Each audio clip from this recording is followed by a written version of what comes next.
Welcome to a new edition of the Famous Interviews with Joe Dimino. On this episode, we talk with former attorney, author, and storyteller Ross Palfreyman. He has taken a lifetime of faith and biblical study and turned it towards an important and timely reflection on the role of service and joy in our lives. In his book, Joy in the Brambles, Ross shows us how to navigate the dense thickets of choices we are faced with from day to day. He gives us a compass that points us towards joy as our sacred connection to God and shows us that joy consists in service and an orientation towards others. From his base in Utah, we cover this story and so much more. Enjoy. Let's roll, man. Ross, great to meet you. Thank you, sir, for taking a minute out to the show. I appreciate it. Oh, sure. And I'd love to begin our conversation before we get into your very esteemed life as former attorney, author, and storyteller by asking first and foremost, looking back 4 years ago in April, we were wrapping our heads around this pandemic, and I'm curious, how did you survive that time period, and how did it ultimately change you? Okay, maybe I shouldn't even say this because you might take it wrong. I had such a wonderful experience being locked down. Two things happened to me that didn't happen to many people, so I know that other people's reaction will be different. But for me, I had a son and his wife and their brand new baby visiting. He was at Yale MBA school, and he was visiting for spring break. And when the lockdown order came, so we were locked down for 6 months with my youngest son, his wonderful wife, and Junie, their child that went from, I think, 2 or 3 weeks old, something like that, to 6 months old, living with us. So that was wonderful. The other thing that happened to me personally was that at the time I was a practicing attorney, and I would make appearances all over the state of California. And that was like on a several times per week basis. So I traveled a lot. But with the lockdown, they changed the procedure, and we could do it by either video conference, Zoom, or by phone. And so I didn't have to travel for those 2 years for court appearances. And so I was home with my granddaughter, my son, and my wife, and we had a wonderful time. But I think overall, it probably is quite a negative thing that happened to us all because we're social animals. And a lot of the things that I talk about in the book, Joy in the Brambles, talks about serving other people. And that becomes more difficult when you're locked down. So I think overall it was a negative thing, but on a personal basis for me, there were a couple of things that were really wonderful about it. You would be surprised at how many people answered this question the exact same way. There's so many people that had silver linings, that had the chance to do things they probably would have never been afforded in this lifetime. So there was a reverse side to that woe that we all went through living through the pandemic. Yeah. So I know that you've had a life as an attorney and now you write, but more specifically here in 2024, if I put you in front of a bunch of third graders at career day and one of the kids said, "Hey, what do you do for a living?" How do you answer that child? I do my gardening and I write. And I was an attorney for a long, long time. Part of what I miss about that is I got to be friends with other attorneys and judges and clients, and I miss that socialization. But as a writer, I get to sit down and think about things a little more carefully than I used to. So right now, I'm really a writer who likes to work in my yard. So let me ask you this. Take me back to where you were born and raised. How did these seeds of being an attorney and becoming a writer, how did all that happen? And more importantly, in the third grade, what did you want to be when you grew up? Well, let's say third grade, I was very realistic, and I wanted to be a professional baseball player. In the third grade, that is right in the heyday of the Dodgers pitchers, Sandy Koufax and Don Drysdale. And they had another pitcher, Johnny Padres, and a couple more. Anyway, they were wonderful, and I wanted to be a shortstop for the Dodgers. That ultimately didn't happen, and probably by the sixth grade, I realized that was not going to happen. So I started playing basketball, and I was 6'1" and very wiry, And so that was also a short-lived dream. And then after that, about high school, I started thinking about, well, what do I really want to do? And I wasn't sure. There's so many opportunities in life that I really wasn't sure what I wanted to do. Later, I took my two sons on a cruise to Alaska, and one of the things we did was I assigned them the task of looking around them and seeing what professions people had and what careers people had. And then we would sit down later, which we did, and we talked about all the different careers that are out there. And, you know, don't limit yourself to a doctor or a lawyer, either one of which would be great, but look around and see what would make you happy and give you some fulfillment in life. So I think that for the most part, I kind of wandered through, certainly not the stellar example of how you get to a career, but law school for me was kind of a catch-all. As an attorney, you don't really have to practice law. You can go into business. You can do lots of things. The thing I liked about law school was it taught me how to think and how to be careful in the thought process and consider all the different angles. And that was a great tool for me in many ways, and I really did like it. The writing phase, there are just a few things in my life that are rather important to me. And I like to share them. I think one of the problems with social media today is that people will read one paragraph of something and then decide they're an expert.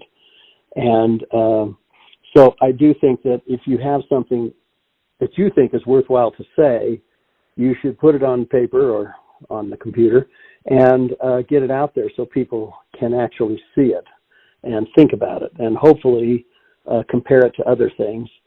So the writing part of it was more like, okay, I've earned a living, and now what I really want to do with my writing is have some kind of a positive impact on people for their good, and not just for some political agenda, but so that they actually can enjoy life more fully. So that's kind of how I got to the writing part of it. So what was that book early on in your life that you read that was seminal, that maybe you revisit or that really left a profound impact on you? By the time you're done with this, you're going to think, man, this guy is really not all together. When I was young, I didn't read a whole lot of books. I read a lot of comic books, the superheroes, the Marvels, DC comics. I read a lot of Archie and Jughead. I read all kinds of those kinds of, that certainly was not great literature. Then I got to mid-high school, and I read some historical fiction, historical novels by a guy named Kenneth Roberts. And his most famous book was Northwest Passage. But he wrote a lot of books about the Revolutionary War, and the interesting way he did it was he would write as the main character a fictional character who would run into the Jeffersons and the Washingtons in his lifetime during the Revolution and during these other big events. And that really kind of got me into reading. So I've always enjoyed the historical novels. I have 6 children, and some of them are very into the science fiction and things. So I've slowly started to move into that a little bit, but still a lot of historical things. I think I'm one of the very few that has gotten into writing without being big into reading until the last few years.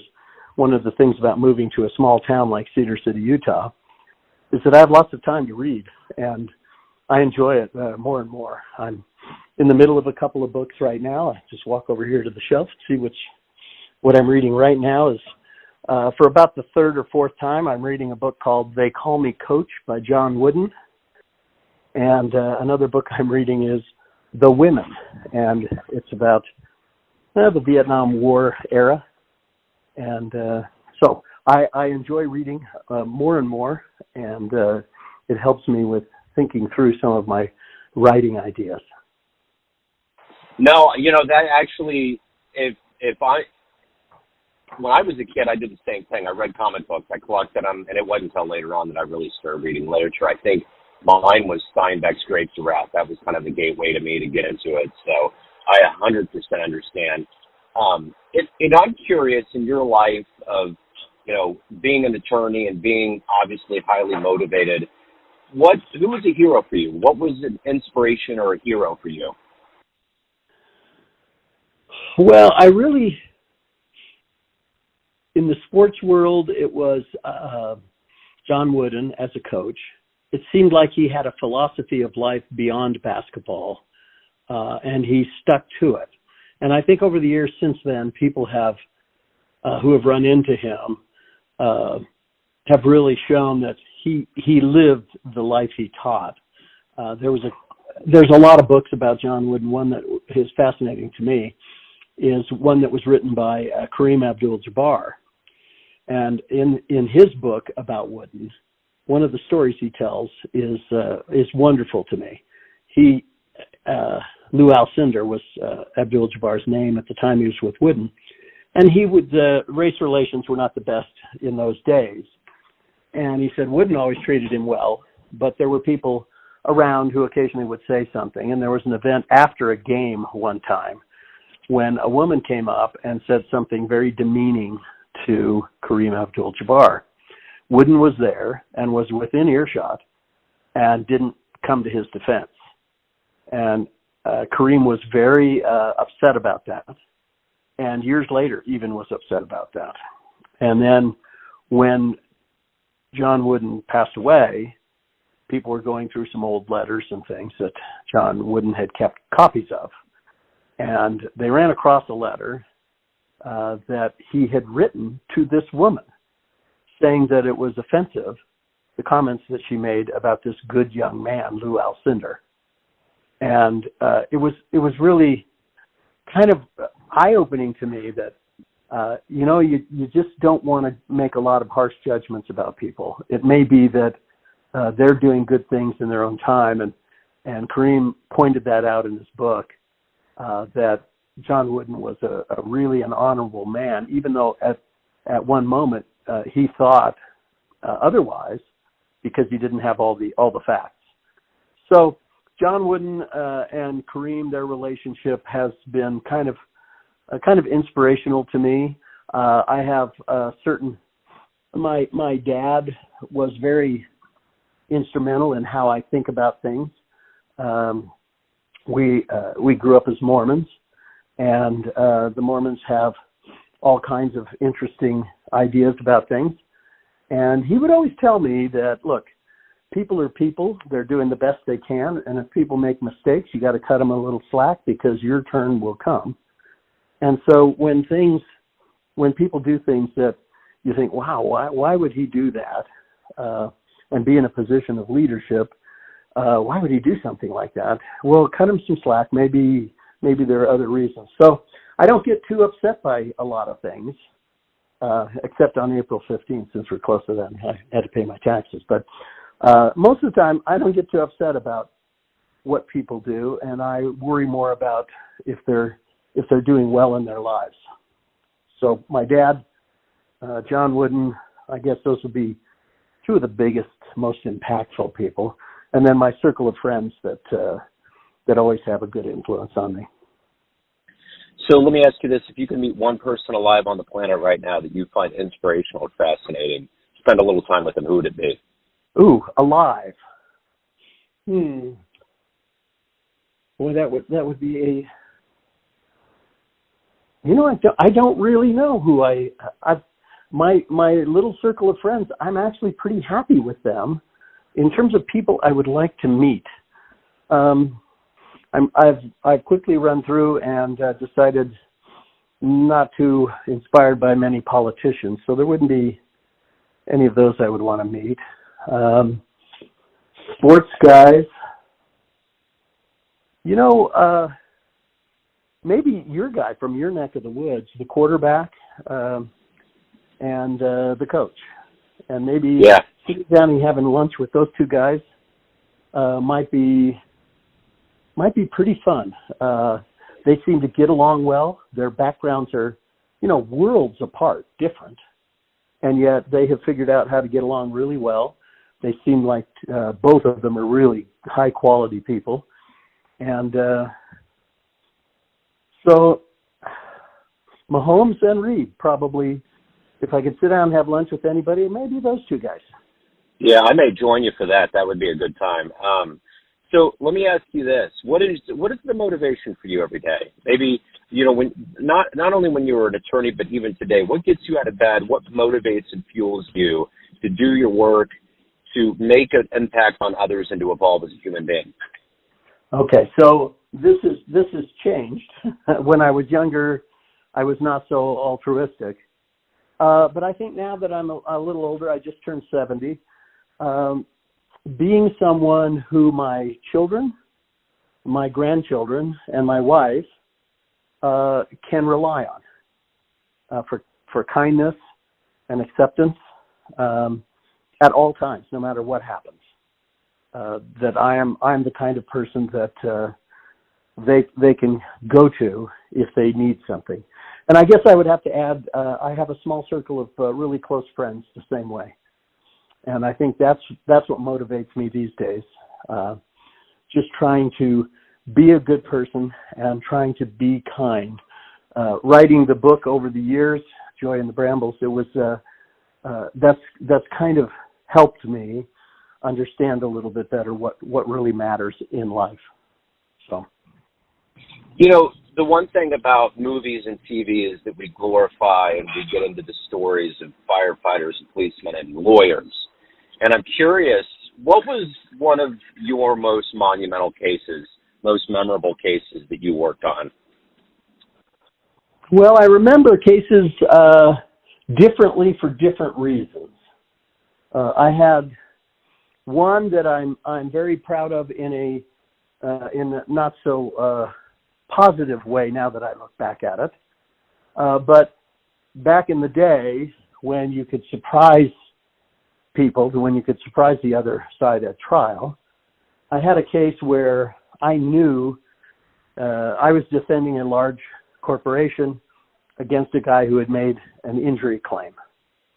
And I knew he was lying. I took his deposition. I knew he was lying, but I didn't have any real proof about the lies.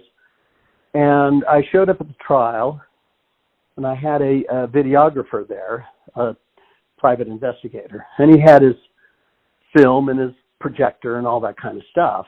So this is many years ago. And he was sitting in the back row, and the other attorney looked at him and said, "Well, counsel, who is that?" And I said, "Oh, he's just a witness, and you can't get away with this as much anymore, but people still try." And I found that it's not the most honest way to do things. But I told him I just got some film to show. Now, he had no film. I just had him show up there as a decoy. And we ended up settling the case for a very nominal sum of money because the other side knew they were lying. And now we're thinking, oh boy, they've got proof that we're lying. So I was happy about the tactics and the result in those days. But now looking back, I kind of think, God, that's why attorneys have such awful reputations, because they pull stuff like that. And so that's one that strategically worked out really well for my client. I did what I was supposed to do, and it worked. But I think more true to life, I had a jury trial that should have gone just a couple of days, and I was defending this little company, and they did coatings on machine parts for airplanes. And I didn't know this, but cyanide is something that gets used in the process. And I didn't know this. You could get a permit to dump certain amounts of cyanide into the sewer system, only up to certain levels. Well, my client had someone who was an inspector and was saying that my client was cheating on the coatings to make more money. We went to trial for a month, And about halfway through, my client, I wanted to call a witness, and my client said, no, he's a good client, and I promised him he would not have to get involved in this case. And I'd rather go bankrupt than go back on my word to him. And I said, well, you might go bankrupt if we can't call him. And he said, that's okay, but I made a promise. And it was kind of like, for me, wow, this guy's value system is pretty okay. So that gives you both sides of what attorneys wind up doing. We ended up winning the case without that witness, but it was a real lesson to me that, hey, your word matters, and I'm going to stick with it, even if it means in the end I lose my business, which he could have. So those are those are the two different kinds of approaches to law that I found, and both of them taught me lessons, and one a really good one, and one, well, I guess a really good, but both of them really good, but one because I saw how bad someone can behave, me, and the other one, how good someone can behave. So let's get to the brass tacks of you and who you are, Ross. Everyone has a perception of you. Family, friends, readers, your former colleagues, everybody around you, they all see it in a certain light. They have a perception. What's your perception of you? Who do you think you are? I think my reputation as an attorney was that I was very honest. I had a case once where we got into something and I became rather adamant. It was just a conference, me, the other attorney, and the judge. And we're going along, and I was not budging. I was not making a move at all from the position that I had. And the other side was saying, well, we should at least compromise. And I said, no, not in this case. This is where we are. And the other attorney was very flummoxed. And he looked at the judge, and the judge said, you know, Mr. Palfreyman has been appearing before me for years, and I have always known him to be reasonable and honest. So I think you better go talk to your client, saying that to the other side. So I think from the standpoint of being an attorney, I was pretty honest. I was pretty reasonable. From a family standpoint, I think some people, I have a wonderful wife who has kept us kind of on the straight and narrow, and so they look at me and they think, you know what, it's a good thing you married her, because you could have really made a mess of your life. And I think they're right about that. I could have. So I enjoy life. I enjoy the little things in life and the big things. So we've traveled some. I've enjoyed the travels. We've stayed at home and worked in the yard. I've enjoyed that. So I like life. I like my kids, my family. It's turning out more and more that those are the things that matter most to me.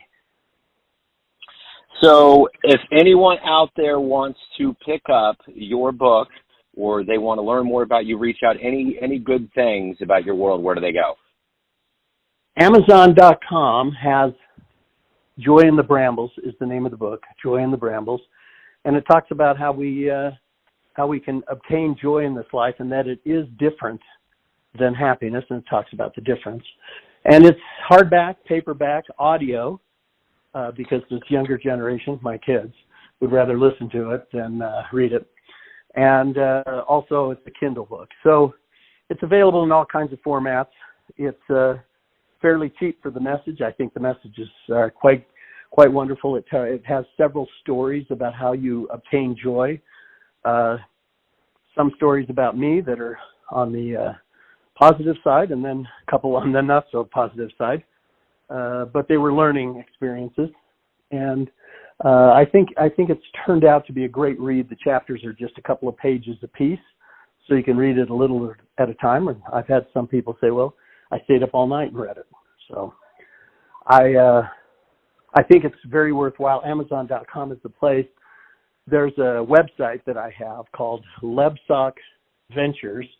Lebsock was a nickname that I came by when I was playing basketball at Southern Utah University, and so that's kind of stuck. But Lebsock Ventures, LEBSOCK VENTURES.com, Lebsock Ventures. So those are the places you can get the book at the moment. I'm finding that as a self-published guy, getting Barnes & Noble to get excited about it is a slow go. Yeah, I imagine so. It's a tough process. Yeah, Ross, this has been illuminating, Ross. Thank you, sir, for opening up. Thank you for your story. It's a wonderful one. And keep on making it. Thank you. Thanks a lot. Yes, sir. Enjoy Kansas City. Thanks for tuning in to another famous interview with Joe Dimino, where we cover the world of art, literature, business, spirituality, music, and more from around the globe. Our esteemed theme music was composed and produced by the great E.E. Pointer of Kansas City's River Cow Orchestra. If you want to hear more interviews, visit the Famous Interviews with Joe Dimino channel on YouTube. You can also find us on Spotify and Apple Podcasts. Thanks again for listening, and until next time.